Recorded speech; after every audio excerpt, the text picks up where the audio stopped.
আসসালামু আলাইকুম প্রিয় দর্শক মণ্ডলী, আমরা আজকের এই ভিডিও থেকে এমন একটি আমলের কথা জেনে নিব, এমন একটি দোয়া সম্পর্কে জেনে নিব।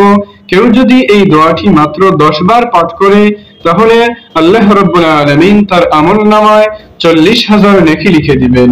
এই দোয়াটি পড়তে মাত্র 10 থেকে 15 সেকেন্ড সময় লাগে। তাহলে 10 বার পড়তে সময় লাগবে মাত্র 2.5 মিনিট। তাহলে 2.5 মিনিটে আমাদের আমলনামায় 40,000 নেকি লিখে দেওয়া হবে।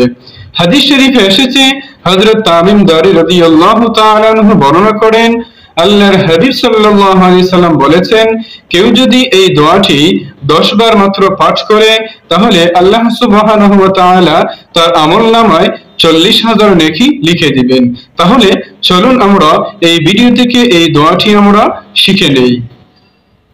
দোয়াটি পাঠ করার আগে অবশ্যই রাসূল কারীম সাল্লাল্লাহু আলাইহি সাল্লামের উপর দরুদ শরীফ পাঠ করবেন, কেননা আল্লাহর হাবিব সাল্লাল্লাহু আলাইহি সাল্লামকে ভালোবাসার নিদর্শন হলো প্রিয় নবীর প্রতি বেশি বেশি দরুদ শরীফ পাঠ করা।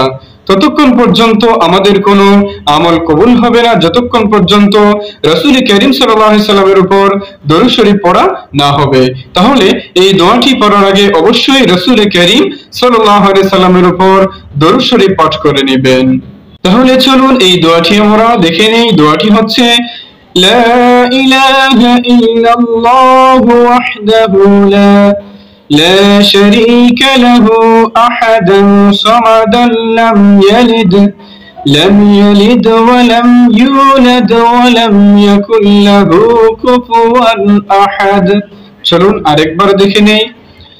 لا إله إلا الله وحده لا شريك له أحدا صمدا لم يلد ولم يولد ولم يكن له كفوا أحد। এই দোয়াটি মাত্র 10 বার পাঠ করুন, ইনশাআল্লাহ আল্লাহ সুবহানাহু ওয়া তাআলা আপনার আমার আমলনামায় 40,000 নেকি লিখে দিবেন। আল্লাহ তাআলা যেন কবুল করেন।